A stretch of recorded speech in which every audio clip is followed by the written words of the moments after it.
Ladies and gentlemen, everyone around and in between, it is Debate Sensei CEDA edition, where we talk about things that are relevant to the cross-examination and debate association. I have with me my resident expert, the director of debate from California State University, Long Beach, Deven Cooper.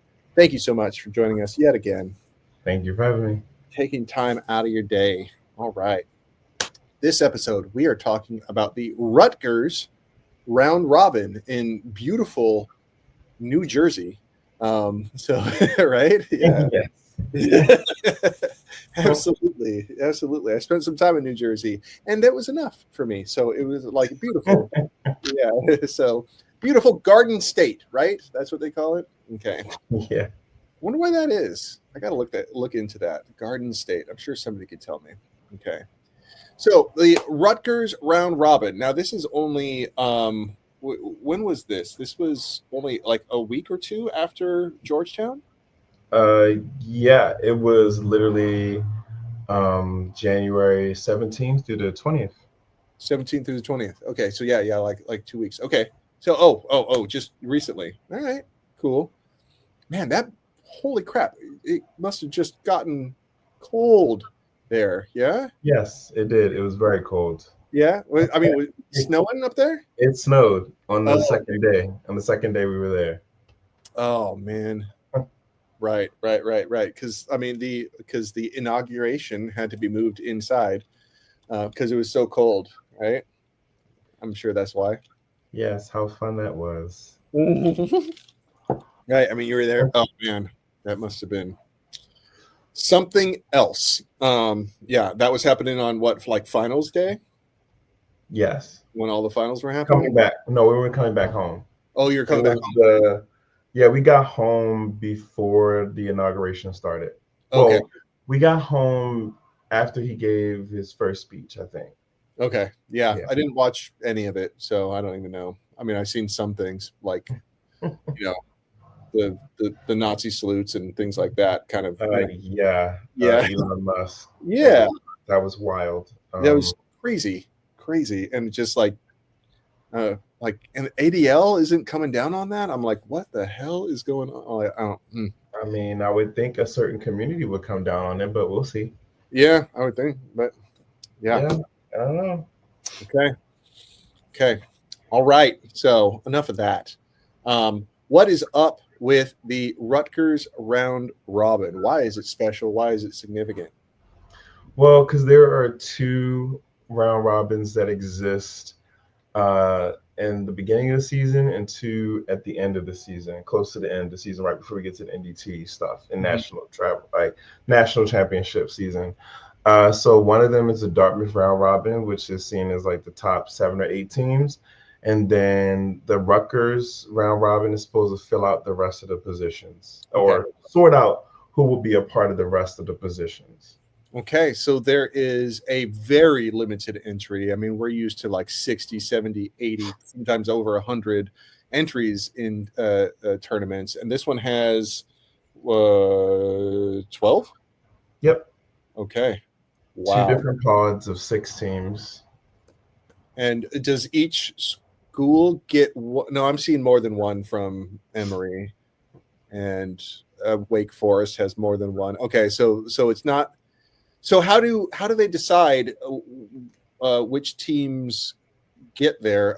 It's not. Well, it's based off of the records for the year. I'm actually a part of the committee, the selection committee. So we had to look at the records of people and then compile them and then submit them to be ranked, and then they get an invite. And we also have some people that we have to designate as alternates. Okay. So some designation. Okay. All right. Now, is there anybody that, I don't know, deserves maybe a shout out that like they were just on the cusp and how about some of those alternates? Do they know that they are alternates? Do they get? No, we don't let anybody know. Don't let anybody know that? Now, is that just too disappointing to let people know that they're alternates? Well, it's not disappointing. It's just that like we just don't want people to feel like, they weren't chosen first, Okay. The Okay. Gen So, Z, they're Pop Tarts just soft in the middle, you know. oh man. Okay. Well, man, I would like to give them some kudos, but I also want to respect that decision right there. So let's move on. Okay. Okay. So we have. You know what? I can even show this a little bit right here. I'm showing the first round right here. Now in these pods, Hmm. how does this work? I see city pod and brick pod. What the hell is that? Yes. Well, because it's the brick city, so there's Oh, make it like brick and then city. okay, okay, Yeah. okay. Brick city. Okay, and so the there's 6 and 6, right? And does that mean Hmm. that everyone in each pod hits each other? Yes. Gotcha, gotcha, gotcha. And And then there will be teams that advance to semis and then will meet in finals. okay, okay. So 5. That's why there's 5 prelims, because there's 6 teams, and like Hmm. obviously you're not going to hit yourself, and then semis and finals. Okay, Yep. okay, got it. So I did participate in a round robin before. We had like 4 pods, and Oh. yeah. So it was like I think there was 4 teams per pod, and there was only like 3 prelims, and then it went quarters, semis, finals. Oh, Yeah. nice.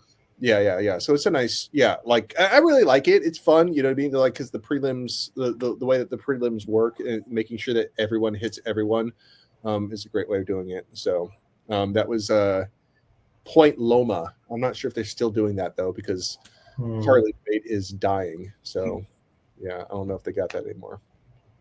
Anyways, so here we are, first round. Do they have the results up here Yep. as well? The results are posted.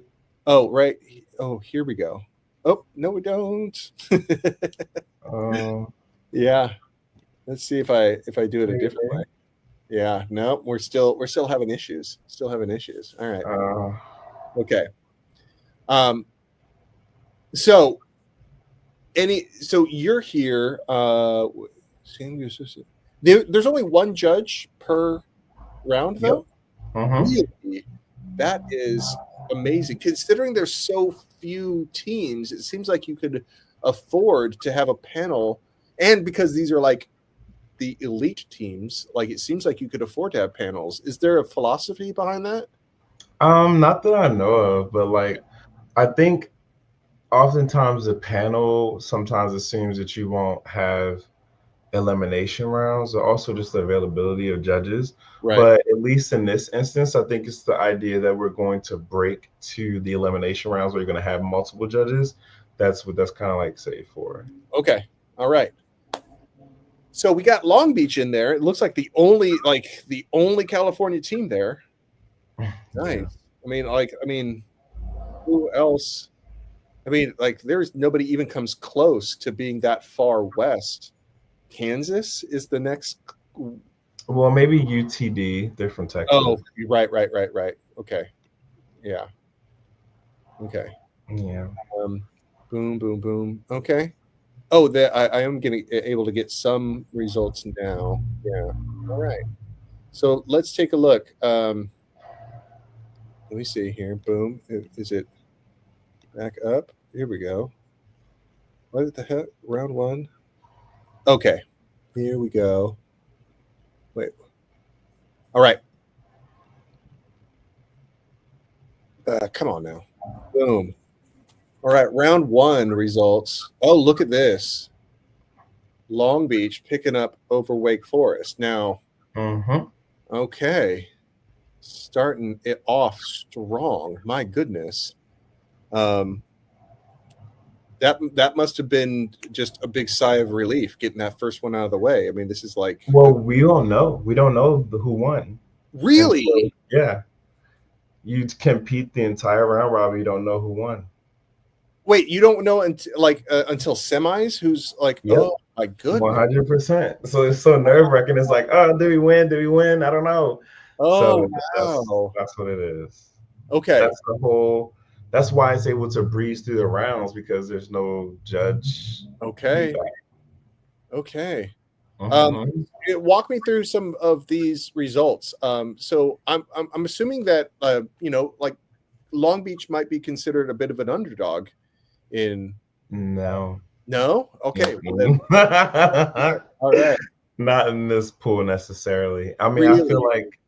I feel like the teams that have been consistently doing well Yeah. this year have been us, Wake, that Kansas SL team, Michigan, ES, McAllister, NYU, Mm-hmm. Wake, BM. I mean, all of us pretty much. Like I can't even point to any, but like all the teams have been pretty successful. Okay. Different varying ranges though. It's been very up and down, especially with our team. We've been up and down as well. I mean, this is like you're matching up against peers here. Okay. And so, Yeah, pretty much. but walk me through some of these results. Are there any that stand out? You're like, wow, that was an important win for that team, or Well, I think the UTD SK, that was an important win for them over Kansas SL. okay. Yes, indeed. All right. Because Kansas just comes out strong all the time. Yeah, pretty much. All right. I think this other one, this Michigan versus Emory, I think that says that Emory won. Yeah, I think that's a pretty good win for Emory. Okay. Yes. So round one, it seems like they like so yeah, some important wins on that first one. Let's see if we. Okay, I'm assuming that you've checked out all of these so far here. Not all of them, but I know the results by hand based on what ours is, but like not everybody else's. All right, round two here. My goodness, Long Beach is continuing the streak. I'm starting to notice something here. And I kind of peeked ahead too, so I'm starting to see what's happening, what's going down. Wait a minute. Nice. The thing is though, I didn't know UTD had two teams. How did I miss that? Oh, I didn't see that. I didn't see that. Okay, anyways. Looks like round one had, it looks like 1, 2, it was split, F and Neg, and this one, Neg had one more win. Oh, mostly Neg. Neg, right? Like, and so yeah, okay. Well, that's excellent as well. So they don't have the rankings here though, so I don't have everything memorized, but Kansas dropped their first but picked up their second, so that's good. Looks like UTD lost. Yeah, you said that their first run was important, but then they broke even. And so at this point, does it say what the prelim records are? It won't say. Yeah, the prelim records will tell you all the records at the end of all the round. Okay. But each of these are each round by round play. Okay. Round 3. Here we go. You're watching Kansas versus Michigan. That's two heavy teams. Long Beach picks up round 3. Holy moly. Y'all are just blitzing through this. Trying. Yeah, doing great. Doing absolutely great.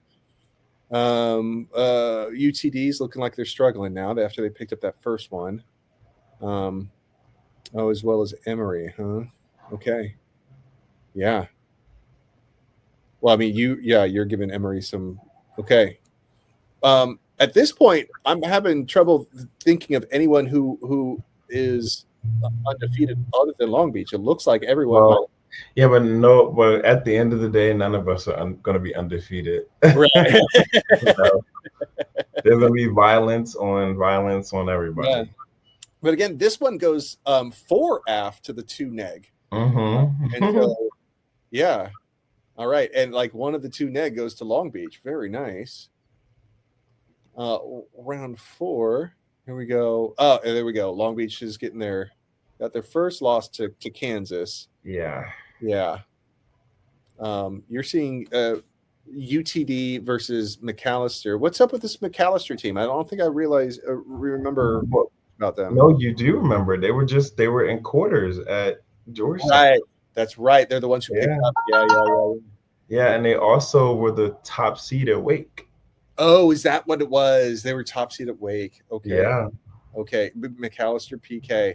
It's hard to keep track of all the little acronyms. Like if I met these people, it'd be a lot easier for me to keep track of all the names. But Okay, last one. Let's see here. Boom. Long Beach 4-1 at the end of 5 rounds. My goodness. And another AF heavy round here. Yeah, that's crazy. Yeah, two rounds back to back going AF. In the end, okay, 4 wins. Oh, there was a lot more than I. Okay, so there's 4 teams with 4 wins. Gotcha. 2, 2, and then 4. I guess it kind of works out. It doesn't necessarily work out there all always like that, but you could like very clean. Yeah, but this was a very surprising outcome. Really, tell me a little bit why that. Because the 2 Wake Forest teams were like really good teams. Oh, well, like man, at a round robin, I don't know. Like, I think it's anything goes. You know what I mean? It's like you are. It does. People are trying to clock your number real heavy there. Right. And so that and while that may be disappointing, it's like your overall season and your overall abilities. It does not speak at all about that. So it's like, still doing really well. UTD also look like they struggling. Emory doesn't quite make it into the semifinals. Okay. Really clean break though, huh? Very clean. Real clean break. All right. So let's take a look at these semis here. Who do we got? Long Beach versus Michigan. Now, are you? It doesn't have the pods anymore. Nope. Because we're going against both different pods. So we're going against Michigan SS, and they're from the other pod, and McAllister is going against Kansas from our pod. Okay. So now it's like the crossover starts happening, right? Okay. All right. Close rounds, both of them. Close rounds. Wait, Eric. All right. Both AF, absolutely. Only one sitting out on them. So McAllister's on AF. What's their approach? How do they? They are a very flex team. They can do critical, can also do very policy things. Okay. Their affirmative in this round was to ban fossil fuel subsidies. Which some people will say is possibly not topical. Okay. Did Kansas say that is not? They were going against K team, which is the Kansas team. But yeah, I was judging that round. It was 2-1.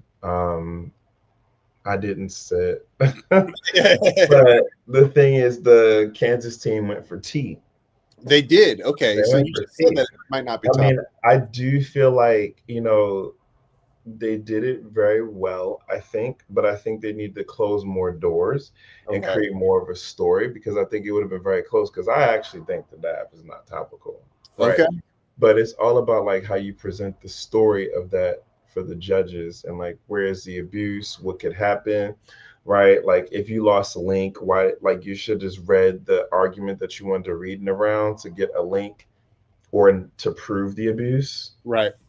Because they could have just read topicality, market-based instrument, right? And then if the app said we are a market-based instrument, blah, blah, blah, you go, okay, cool, we can see that, and we're going to go for the link on CAP.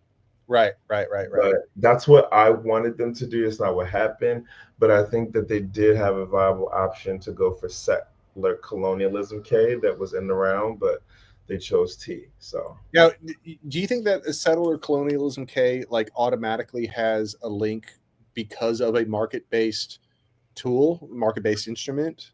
Does that partially, but it's also the idea of how you are looking at the ontological questionings of land and how that exists for people, and what relationship does clean energy have to systems of power like settler colonialism.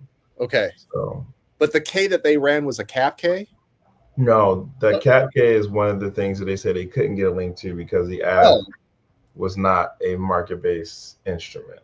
Oh, but then they don't. Okay, yeah. See, like, yeah, I teach when I teach the topicality. I'm like, if you're going to argue that you lost a link, you got to make the argument anyway. You got to. Yeah, just try it. Like, you know. Yeah. I mean, it's like, and I don't know. It was one of those lessons that took me a long time to learn because I don't consider myself really one of the best debaters or like intuitive or anything like that. But like once you finally understand that, it just opened up that strategy. And then I don't know. In the end, you're like, oh, I'm never going to go for T ever again. I'm just going to argue to win on the K or win on the DA. Oftentimes, there's a DA that links as well. It kind of works the same way. So, and that also helps. Like the metaphor of a fork in chess really helps kind of explain. Like, I love that. I don't know if you call it a fork, but I always call it a fork. Yeah. So. Or if everyone calls it a fork. So, anyways, I'm sorry, I went off on a little bit of a tangent. But fine. the debate theory part of it, I always love that, and it's difficult to really explain that to people, right? When it gets in there. But yeah, if you're going to say you can't run the cap K and prove it. Yeah, that's kind of how I felt. Yeah. Like, and I felt like that would have been a more compelling story, but it also would allow them to have the cap debate that they wanted. Right. Like, because as long as they're not going to be like, we don't meet on T, right? But if they said we meet and they said we are a market-based instrument, then you literally have a link to the cap K. Right. And that seems really intuitive too, because I mean, a market-based instrument. I don't know. Like, it seems like everyone should be able to run a cap K on any topic that you want to, and if that's something that appeals to you, you always have ground. Anyways, all right. Well, so that was the semis. Long Beach picks up on a 2-1. Do you? I'm assuming that they talked to you. What happened in that round? Yeah, it was framework, and they all right. They got their framework game down on lock, right? Sometimes. Well, they're getting there. Sometimes that's what they lost on in the octa finals at Georgetown. Okay, framework. They lost on framework. Yeah. Well, I mean, like, yeah. Sometimes it just takes work on that one. I don't even think I know framework all that well. It's pretty much T on steroids. Like, right. Yeah. I mean, it's like it's T for. It's almost like T for critiques. You know what I mean? Like, I don't know if that makes sense, but no, it does. Yeah. All right. Okay, so we got ourselves a final round between Long Beach and McAllister. Yeah. Who like I'm looking at this name EC Powers. How do you say that? Yeah, EC Powers. Is it EC? Okay, I didn't know if it was like Ek or something like that, or if it was misspelled. Okay, so cool. Where are they from? They debated at Wyoming, but now they are a grad student at Kansas. Okay, cool. Very cool. I was just interested in the name because I was making sure that I was reading it correctly. Long Beach, holy moly, picks up on a 3-0 at the round robin. Congratulations. Thank you. Thank you. So what happens in this round? They read framework and they read like a K that was like dealing with saying that we don't have a good telos for our activism and that it has to have a telos, like an endpoint that is deal with changing the status quo. Yeah. Like it was like very interesting. They were like pretty much saying that their impacts are in the process in which we come to do our AF. Huh. It was interesting. Yeah, no, like they're going like classic rhetoric on this one. A little bit, yes, but like they were mixing it with like movement kind of rhetoric and saying that our particular strategy was not one that had a definable endpoint, which was not, the best form of telos. Okay. And so, does it come down to framework on this one as well? No, they kicked out of it. No 1 NR. Really? Mm-hmm. What are they going for? The K. Just the K. Okay. And so what's the K on?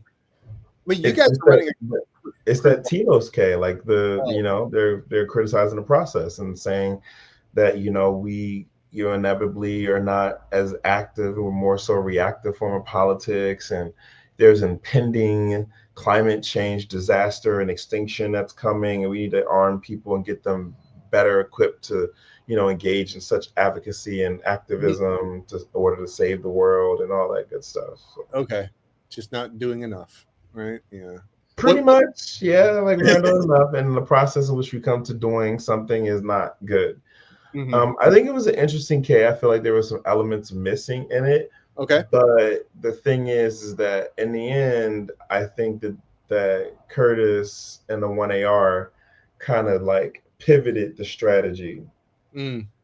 because they kicked out a framework. So it's just like you don't ever want to kick out a framework in this type of debate like Mm. that early. You want to put pressure on the 1AR, and Uh-huh. they gave Curtis free reign to just talk about case and the K and why the K Okay. was so bad.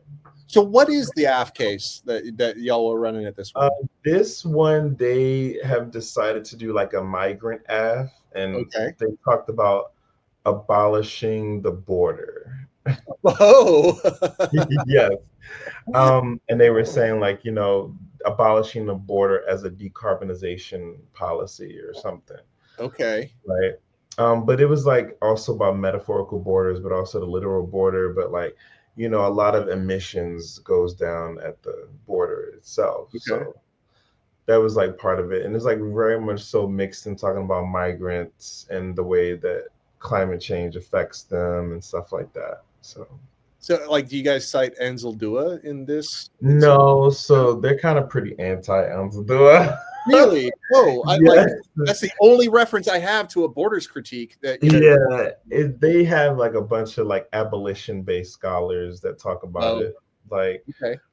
they have some Latinx scholars or Latinx scholars that are talking about the way the border acts and interacts with certain bodies, and it's like a nice F. I think it's nice, and they also use a card from Luis Andrade, who was a former debater at Fullerton, and one of his Oh, articles that was in the recent Text and Performance Quarterly, I think. whoa, really? Yeah. Okay. And Nice. he talks about debate in one of his like articles in there. It's pretty interesting, but we've Okay. used that as a part of our AF as well. So is this a new AF? It's new-ish because Newish. we broke it in our octos of Georgetown. So this Okay. is kind of like the second time we actually read it. Okay. Okay. Well, I mean, it looks like there were some improvements that happened. Yeah, it was some improvements, All right. especially with answering framework, because I was like, come on, y'all. Come Yeah. on. Like, seriously. Well, I mean, like sometimes you got like the first time out is like just because they're running framework doesn't mean that you know how they're running framework. You know what I mean? And so like that might have been it. It just got thrown for a loop, I mean, but what I will say is that framework is probably one of the most predictable arguments, the most unchanging arguments Right. ever. So it's just like you just gotta have answers to the major things that people are gonna go for in it, and you should be good. And however people spin it, you can just like spin it back or have your own understanding of it. But a Right. lot of people don't always do that. So. Okay. So they're liking their AF. They're gonna keep on working it. Yeah, I think they're gonna improve it because Texas is our next tournament, literally next week. Okay. So All right. we're gonna do that as well as some other like new arguments that we might break for that Okay. tournament. Well, So, good luck at the upcoming tournament. Congratulations. That's a great accomplishment to win any round robin. Anyone who knows anything about round robin tournaments knows that they are cutthroat. And so, well, the other thing too is that it's funny because we went to this round robin in Curtis's freshman year back in 2022. Okay. And they won one round. Oh, that's man. That just must feel great. Yeah, Curtis was like really Yes. really hardcore at this particular tournament, and I was just like, all right, man, it's cool. We just got to take it one round at a time. And so because he had something to prove. And, Oh, you man. know, I mean, he did. He proved it. Like, he won the tournament. He also was first place speaker in Oh, his yeah. yeah. Like, I don't know if they have it because, like, I don't they see have the to speakers. calculate. Yeah, because they got to calculate 2 different pods. And I don't think Tab Room really allows Oh, you to do that in a published kind of way. okay. But yeah, but he was a first place speaker in his pod, and you know he felt very accomplished, I think. Very nice. Very nice. Well, congratulations to Long Beach. Congratulations to Curtis. Great showing, and man, good luck at Texas coming up. Thank you. All right. Excellent. Well, I will see you next time. On whatever we're talking about, I look forward to it. All right. Right.